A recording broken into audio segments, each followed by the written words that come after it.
کچھ اس طریقے سے ہے کہ اگر حقوق کی بات کی جائے تو والدین کے اپنے حقوق ہیں قرآن کریم کی روشنی میں، اولاد کے اپنے حقوق ہیں، شوہر کے اپنے حقوق ہیں، بیوی کے اپنے حقوق ہیں، بہن بھائیوں کے اپنے حقوق ہیں، رشتہ داروں کے اپنے حقوق ہیں، ہمسایوں کے اپنے حقوق ہیں، بڑے کا چھوٹے پر حق ہے، چھوٹے کا بڑے پر حق ہے۔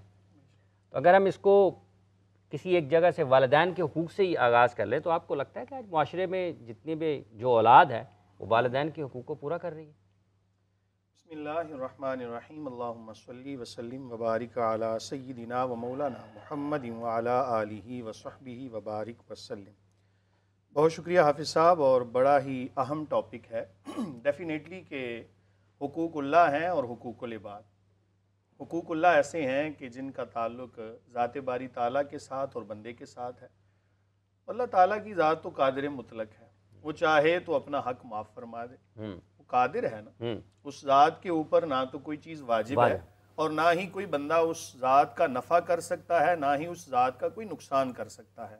تو اس لیے اللہ تعالیٰ کے جو حقوق ہیں یہ اس کا مطلب ہرگز یہ نہیں کہ وہ پورے نہ کیے جائیں، وہ بھی پورے کرنے ہیں، ٹھیک ہے، لیکن جہاں تک تعلق ہے نا حقوق العباد کا، تو وہاں چونکہ بندے کا نفع بھی ہوتا ہے، بندے کا نقصان بھی ہوتا ہے، بندہ محتاج بھی ہے، ایک دوسرے کے ساتھ منسلک ہیں، ہر بندہ ایک نہ ایک بلکہ ہر بندہ دوسروں کے ساتھ اٹیچ ہے۔ تو اب ان تمام چیزوں کو ملحوظ خاطر رکھتے ہوئے ہر بندے کا دل کرتا ہے کہ میں اپنا فائدہ بھی کروں، اور جو مسلمان ہے اس کا چونکہ اللہ تعالیٰ کی ذات پہ ایک یقین کامل ہوتا ہے، اور اللہ تعالیٰ کی ذات پر یقین کامل ہونے کی وجہ سے وہ ہمیشہ کام وہ کرتا ہے جس کا تعلق زیادہ آخرت کے ساتھ ہو، دنیا کے ساتھ بھی اس کا تعلق ہو اور آخرت کے ساتھ بھی۔ تو اب جب کوئی بندہ ان تمام چیزوں کو مد نظر رکھتا ہے نا، تو پھر وہ حق لینے کی بات بعد میں کرتا ہے، پہلے وہ حق دینے کی بات کرتا ہے، کیونکہ اس کا توکل اللہ تعالیٰ کی ذات پہ ہے اور اس کو پتا ہے کہ میں نے ایک نہ ایک دن اللہ کے سامنے جواب دینا ہے۔ اب ان تمام حقوق میں سے جتنے بھی حقوق العباد ہیں ان میں سب سے پہلا نمبر جو آتا ہے وہ والدین کا آتا ہے، کہ خالق کائنات مالک ارض و سماوات نے کئی مقامات پر، کوئی ایک مقام نہیں بلکہ کئی مقامات پر قرآن مجید فرقان حمید میں اور حضور نبی کریم صلی اللہ علیہ وآلہ وسلم نے اپنے فرامین کے اندر کثرت کے ساتھ جن حقوق کی ادائیگی کا حکم فرمایا ہے ان میں سے ایک والدین کے حقوق ہیں۔ قرآن کہتا ہے وَقَضَىٰ رَبُّكَ أَلَّا تَعْبُدُوا إِلَّا إِيَّاهُ وَبِالْوَالِدَيْنِ إِحْسَانًا إِمَّا يَبْلُغَنَّ عِندَكَ الْكِبَرَ أَحَدُهُمَا أَوْ كِلَاهُمَا فَلَا تَقُل لَّهُمَا أُفٍّ وَلَا تَنْهَرْهُمَا وَقُل لَّهُمَا قَوْلًا كَرِيمًا۔ اس سے آگے بھی وہ 2-3 آیات جو ہیں نا وہ اسی سے ریلیٹڈ ہیں، تو میں مفہوم آپ کے سامنے پیش کرتا ہوں۔ خالق کائنات نے فرمایا کہ رب کائنات نے تمہیں تاکیدی حکم دیا ہے۔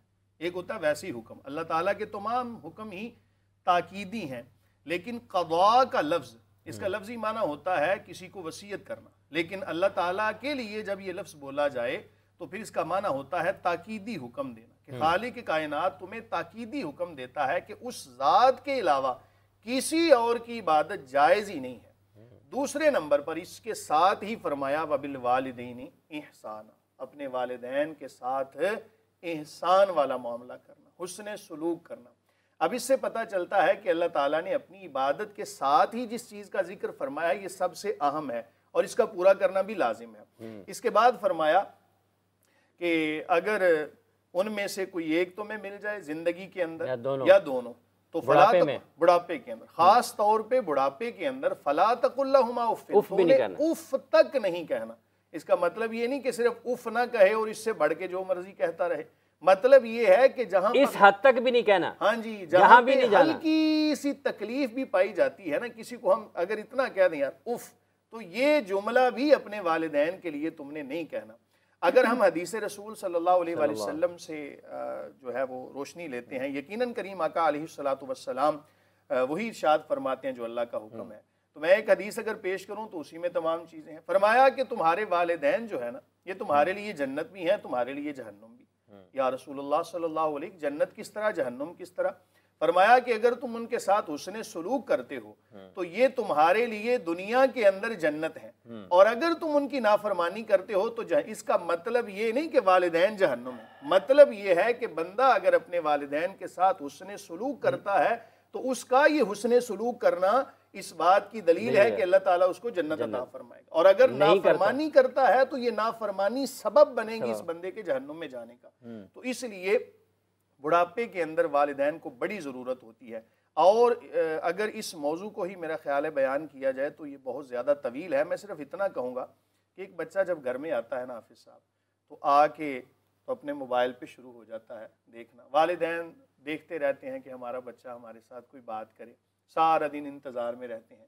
بچے نے آ کے موبائل کھولا اور کہا اماں جی ابا جی مجھے بڑے کام ہیں، میں بڑا مصروف ہوں، تو والدین کے دل پر جو بیتتی ہے نا اس وقت یہ وہی جان سکتے ہیں، اور یہ بہت بڑی اذیت ہے۔ اذیت ہے، اس اذیت کے اوپر ہی بات کر رہے ہیں کہ آخر کے حقوق ہیں۔ ساشا صاحب آپ کس طرح سے دیکھتی ہیں اس معاملے کو؟ جیسے ابھی مفتی صاحب نے کہا ہے کہ یہ عمومی رویے ہیں پاکستان میں لوگوں کے کہ والدین گھر میں ایک یا دونوں اگر تشریف فرما ہیں، موجود ہیں، تو اگر کوئی بھی ان کی بیٹا ہے بیٹی ہے گھر واپس آتے ہیں 7 8 9 10 گھنٹے کے بعد، تو بجائے اس کے کہ والدین کی طرف جائیں وہ اپنے موبائل میں مصروف ہو جاتے ہیں۔ تو یہ بھی ایک بگاڑ تو ہے نا، اور جہاں پر قرآنی تعلیمات ہیں وہ مفتی صاحب نے بیان کی ہیں۔ بالکل، میں اس بات پہ مفتی صاحب سے بالکل اگری کروں گی۔ مطلب اس میں کوئی دوسری رائے موجود ہے ہی نہیں ہے۔ وہ بھی میرے خیال سے اب جو لوگ شادی شدہ ہیں ان کے بچے ہیں، جو لوگ غیر شادی شدہ ہیں ان کے ماں باپ ہیں، ہم دیکھتے ہیں کہ میں ایک ورکنگ وومن ہوں اور میں دیکھتی ہوں کہ میں نے بہت ساری سنگل مدرس دیکھتی ہوں جو بچوں کو، یقین کریں آپ کے ان کے پاس کوئی اور کام ہی نہیں ہوتا ہے۔ اگر آپ ایک ماں بننا بھی ایسا کام ہوتا ہے کہ پھر آپ کے پاس دنیا میں کوئی کام نہیں ہوتا، ٹھیک ہے؟ آپ کی اپنی زندگی منسوخ ہو گئی، آپ کی اپنی زندگی، آپ کی وہ بچے کی زندگی ساری ہو گئی۔ وہ ماں نے اس کو کیسے سنبھالنا ہے، کیسے پالنا ہے، کیسے نہلانا ہے، کیسے کھلانا ہے، اس کا ایک ایک چیز کا خیال رکھنا، ہر چیز کو، ٹھیک ہے؟ وہ سنگل فادر بھی ویسے کرتے ہیں، سنگل فادر بھی کرتے ہیں، اس میں کوئی خالی نہیں ہے۔ میں آپ کو صرف ایک مطلب ایک دیکھی دکھائی مثالیں دے رہی ہوں کہ وہ چیزیں دیکھنا مطلب کس طرح سے میں نے یہ لوگ ایکسپیرینس کیے ہوئے ہیں جو کر رہی ہوتی ہیں۔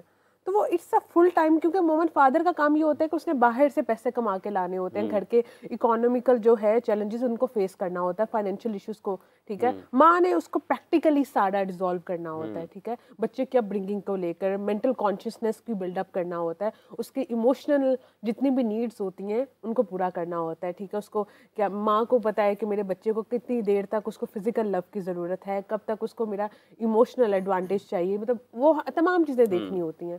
تو اب ہم اس کو اگر تھوڑا سا نفسیاتی پہلو سے دیکھیں تو وہ یہ ہے کہ والدین بالکل وہ ان کی بات جائز ہے، اس سے کوئی دوسری رائے موجود نہیں ہے۔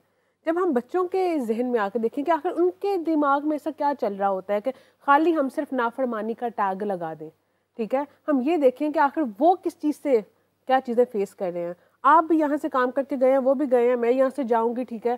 ہم بھی ایک اوبیسلی ایک جو سوشل بیگیج ہے وہ اٹھا کے لے کے جا رہے ہیں، کام کا سٹریس ہے، ٹینشن ہے، باقی چیزیں ہیں، ٹھیک ہے؟ اپنے کیونکہ ہم بھی ایک مکمل انسان ہی بنے ہوتے ہیں نا، جو ہمارا کانشیسنیس ہے وہ مکمل نہیں ہوا، ٹھیک ہے؟ ہم بھی اس طرح کے بہت سارے بیگیج، ٹینشن، سٹریس لے کے جا رہے ہوتے ہیں، اور عموماً ہم انسان ہیں، ہمیں نہیں پتہ ہوتا کہ ہم نے اس کا کس طرح ریئیکٹ کرنا ہے، ٹھیک ہے؟ کئی دفعہ کہتے ہیں امی نا اچھا نا ماما بس ابھی کھانا کھا لیتے ہیں نا، کیا ہو گیا، ابھی رک جائیے وہ، ٹھیک ہے؟ اب اس کی وجہ یہ ہوتا ہے کہ ہم لوگ سیٹلڈ نہیں ہوتے، ان لوگوں نے اپنی زندگیاں گزار دیں، ہمارے نام کر دیں، ہمارے ساتھ ابھی تک کھڑے ہوتے ہیں، یہ جی رہے ہیں ہمارے لیے، ٹھیک ہے؟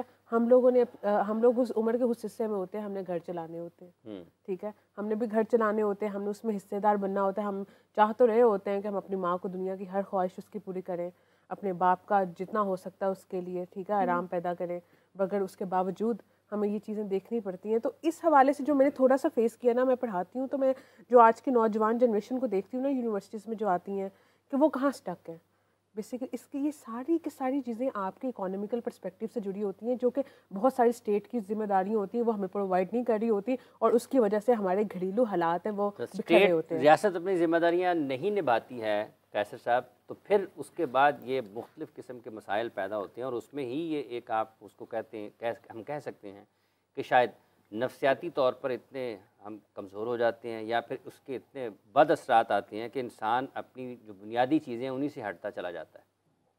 دیکھیے میری اوپینین یہ ہے کہ ہم نے اس ٹاپک کو بالکل مڈل سے اسٹارٹ کیا ہے and I don't think we can do justice to it اگر ہم مڈل سے اسٹارٹ کریں. اصل بات یہ ہے کہ زندگی گزارنے کے جو طریقے دنیا میں دو موجود ہیں, جو دو اپروچز ہیں ٹورڈز لائف, کولیکٹیوزم ہے اور انڈیویجولزم ہے, کہ ایک بہتر پیکیج کون سا ہے. ہم مسلمان کولیکٹیوسٹ لوگ ہیں, ہم بائی ڈیفالٹ پوزیشن ہماری یہ ہے کہ ہم ایک سسٹم کا حصہ ہیں, اس سسٹم کو سسٹین کرنا ضروری ہے کہ ہماری بقا اس میں ہے. وہ سسٹم فیملی کا ہو سکتا ہے, وہ معاشرے کا ہو سکتا ہے. دوسرا انڈیویجولزم ہے کہ جس میں آپ اپنی کائنات کا مرکز آپ خود ہیں اور آپ نے ایک سوشل کانٹریکٹ کیا ہوا ہے ایک خاندان کے ساتھ, ایک معاشرے کے ساتھ, لیکن اصل اہمیت آپ کی باقی ساری چیزیں سیکنڈری ہیں. اب ان سے کون سا سسٹم بہتر ہے, اصل سوال یہ ہے. اوبیسلی کولیکٹیو سسٹم بہتر ہے, اس لیے کہ انسان بذات خود ایک کولیکٹیوسٹ بینگ ہے, انڈیویجول بینگ تو وہ ہے ہی نہیں. وہ جہاں بھی جاتا ہے کمیونٹیز بلڈ کرتا ہے, سسٹم بناتا ہے, اپنی آزادیاں کنسیڈ کر کے سرٹن سیکیورٹیز لیتا ہے, تو یہ تو اس کی ایک خصلت میں شامل ہے. ہمیں ایشو اس وقت ہوتا ہے کہ جب ہم ایک لبرل سسٹم سے متاثر ہو کے انڈیویجولزم کو یوز کرتے ہوئے کولیکٹیو سسٹم کے اندر رہنے کی کوشش کرتے ہیں. پھر ماں باپ بھی برے لگتے ہیں, پھر فیملی کے باقی لوگ بھی برے لگتے ہیں, کیونکہ مینٹل پیراڈائم جو ہے وہ انڈیویجولزم پہ ہے اور جو پریکٹیکل پیراڈائم ہے وہ کولیکٹیو سسٹم. اصل ایشو یہ ہے کہ ہمیں اپنی سوسائٹی میں we have to figure it out کہ ہم نے آخر کرنا کیا ہے. میں بحیثیت مسلمان آپ کہہ سکتے ہیں کہ میں بائس ہو سکتا ہوں ٹورڈز اسلام, لیکن میں ہمیشہ اپنے لیکچرز میں پوڈ کاسٹ میں لوگوں کو دعوت دیتا ہوں کہ آپ آبجیکٹیو انالیسس کریں کہ 3 میجر ہمارے پاس وے آف لائف پائے جاتے ہیں.